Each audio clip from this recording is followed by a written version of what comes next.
मैंने स्टार्ट कर दिया था Deccan school of miniature painting. उसके बारे में मैंने आपको बताया था कि दक्कन का जो इतिहास रहा है उसमें बीजापुर का मेन रोल रहा है। बीजापुर, अहमदनगर, गोलकुंडा और बाद में हैदराबाद।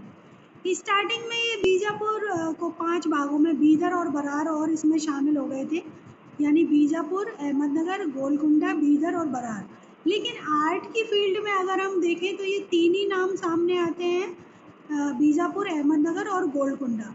किंतु लास्ट में जब हिंदू शासकों का शासनकाल हुआ और हिंदू नीति के अनुसार पेंटिंग्स बनी और रूल्स बने, रूलर वहाँ शासन करने लगे, तो हैदराबाद भी बहुत अधिक फेमस हुआ आर्ट स्कूल में।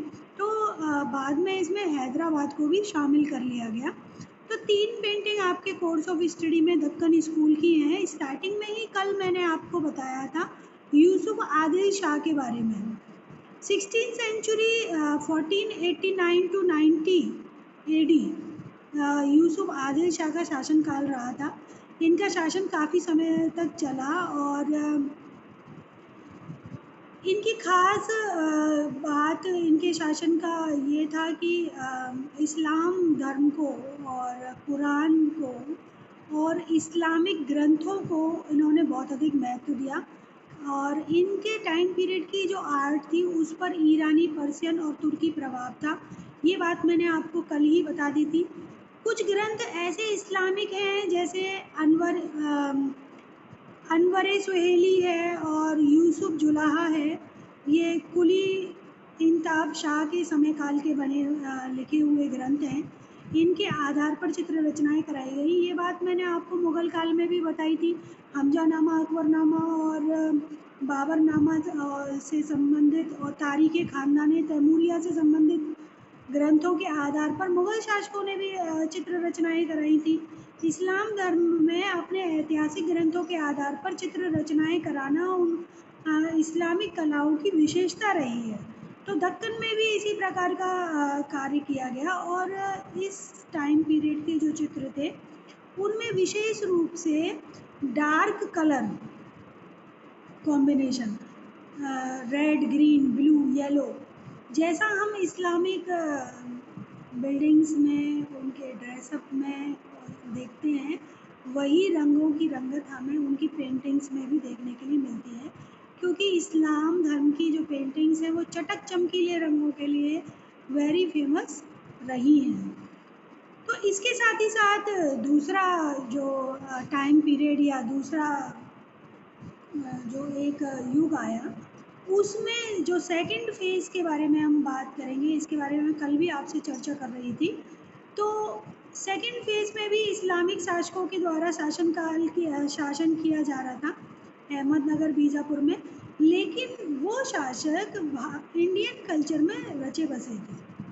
उन्होंने भारतीय नीतियों को भी अपनाया और उनकी कला पर तुर्की, ईरानी और पर्शियन प्रभाव तो था ही, इसके साथ साथ कुछ हिंदू प्रभाव भी दिखाई देने लगा। लेकिन थर्ड फेज़ ऐसा आया, जो मैं हैदराबादी कला शैली के बारे में आपसे बात कर रही थी, उसमें मुग़ल कालीन प्रभाव दिखाई देता है। क्योंकि उस समय तक मुग़ल कलाकार दक्षिण की ओर चले गए और उन्होंने मुग़ल कालीन कलाओं का जो विशेषताएं थी वो दक्कन कला शैली में इंक्लूड हो गई और हमें वहाँ वो देखने के लिए मिलती हैं।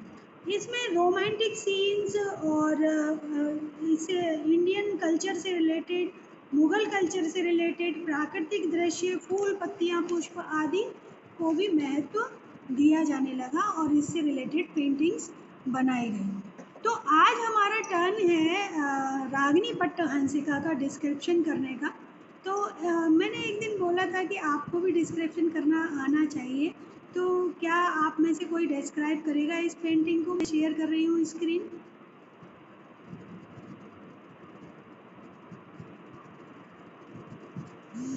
कौन करेगा बताइए? ये पेंटिंग है रागिनी पट्टहंसिका की। हाँ, anybody want to describe it? थोड़ा सा कोशिश करेंगे, बिल्कुल आएगा आपको। हाँ बोलिए बेटा।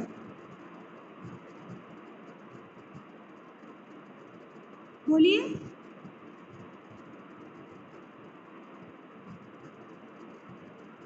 Nobody want to describe it?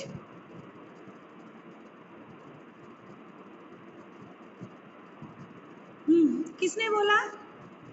Madhavi, Mohini. बेटा कोशिश नहीं करोगे तो कैसे आएगा आपको डिस्क्रिप्शन? आर्टिस्ट बनोगे तो अपनी पेंटिंग को तो डिस्क्राइब करोगे ना, और ये तो आपका थ्योरी में भी आएगा।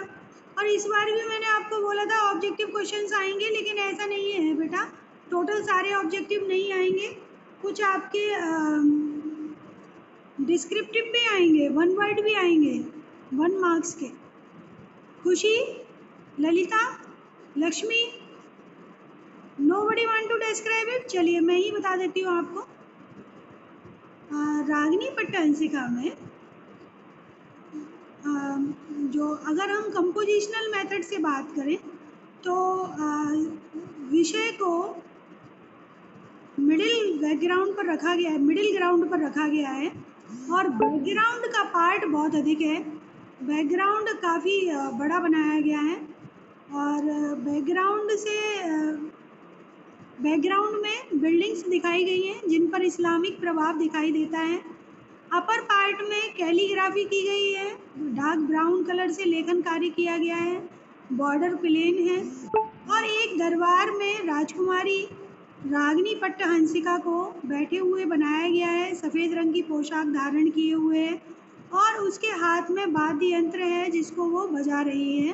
लाल रंग के सिंहासन पर बैठी हुई रागिनी पट्टहंसिका के समक्ष एक सेविका खड़ी हुई है या प्रस्तुत है, जो अपनी कमर झुकाए हुए उसकी सेवा में प्रस्तुत है, ऐसा भाव दिखाई दे रहा है। एक सेविका को अग्रभूमि यानी फोरग्राउंड पर अभिवादन मुद्रा में हाथ को ऊपर उठाए हुए चित्रित किया गया है।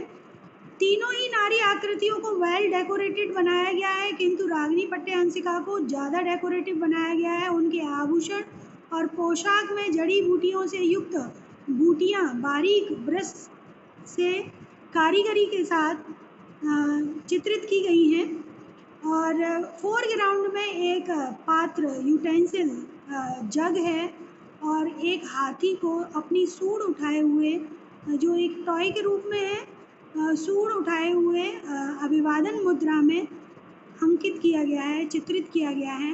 फोरग्राउंड लाल रंग के कालीन को दर्शाता है या चित्रित किया गया है। संपूर्ण चित्र पर लाल, हरे यानी रेड, ग्रीन, ब्लू, ब्राउन और येलो कलर की प्रधानता है।